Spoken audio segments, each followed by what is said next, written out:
Is Harry the wild card in the royal family, or the screwed-up kid who still misses his mother? I was so angry with what happened to her. No one was talking about it. My father used to say to me when I was younger, it was like that for me, so it's going to be like that for you. The real family feud is between the princes and their father. There have been rumours of heated rows and angry telephone calls. I will not be bullied into playing a game that killed my mum. Is Charles betraying Harry the way he betrayed Diana? Your relationship with Camilla Parker Bowles, persistently unfaithful to your wife. Why would Charles leave his sons with a woman their mother despised? I'm not a total idiot. They're the most cold people on this earth. They see me as a threat of some kind, so I'm not a destructive person. Family members have said, just play the game and your life will be easier. But I've got a hell of a lot of my mum in me. When no one listens to, all sorts of things start to happen.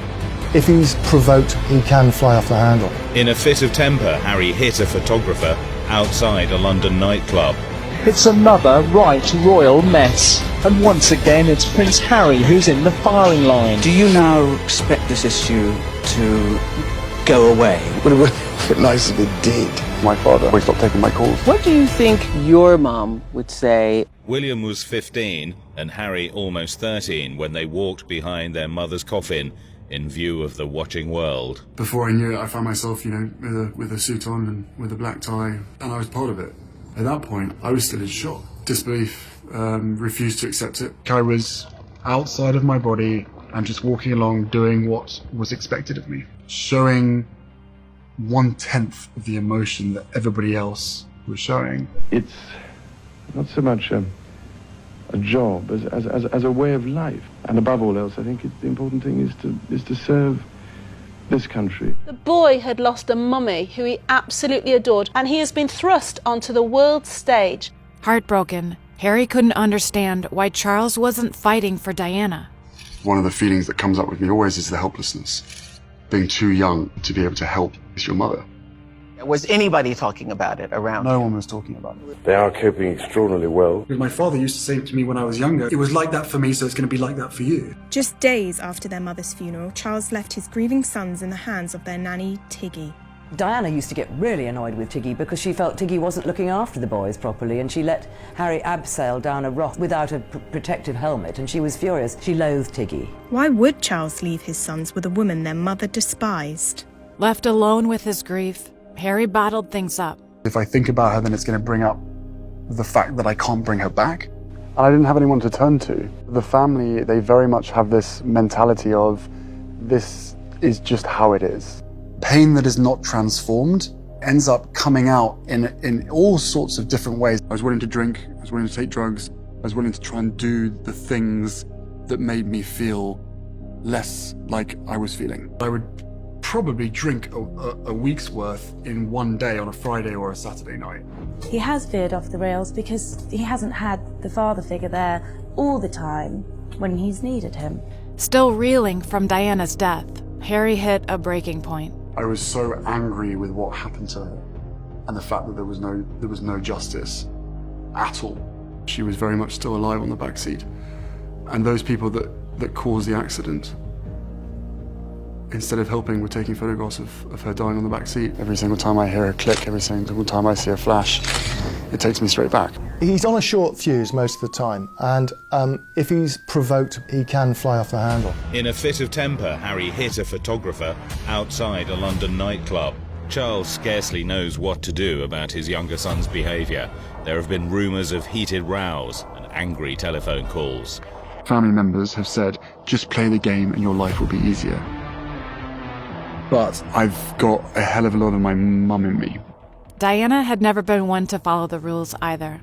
Diana burst through the monarchy like a sort of blazing comet. I remember when I used to sit on hospital beds and hold people's hands, people used to be sort of shocked because they said they'd never seen this before. And to me, it was quite a normal thing to do. And I'm here to do good. It was that love that even if she was on the other side of a room, you could feel it. She used her power to break down the walls that the monarchy had built to protect itself. They see me as a threat of some kind, so I'm not a destructive person. The best lesson that I learned from her is be yourself. Their father believes that they will need one quality above all. Good manners. which I think a lot of people have forgotten. Charles was going to do whatever it took to stop his son from rebelling like Diana had.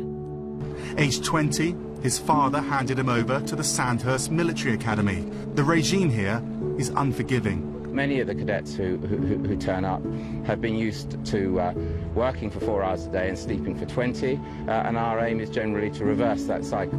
But Charles didn't know Harry like Diana had. Harry's always been interested in the military. That's what Diana is explaining to me. Harry will be fine because he's always loved the military. It's very easy to completely forget about who I am when I'm in the army. I am one of the guys. But when he was deployed to the front line, Harry threw himself into serving his fellow soldiers. If they said, no, you can't go front line, the last thing I want to do is have my soldiers sent away. And for me to be held back home thinking, well, what about David? What about Derek? But Harry was soon pulled away from the men he was trying to save. I'd done everything I could to get out there, literally being plucked out of my team. I'm an officer, I'm leaving my soldiers, and it's not my own decision. I was broken. But what Harry saw on the plane back to England changed everything.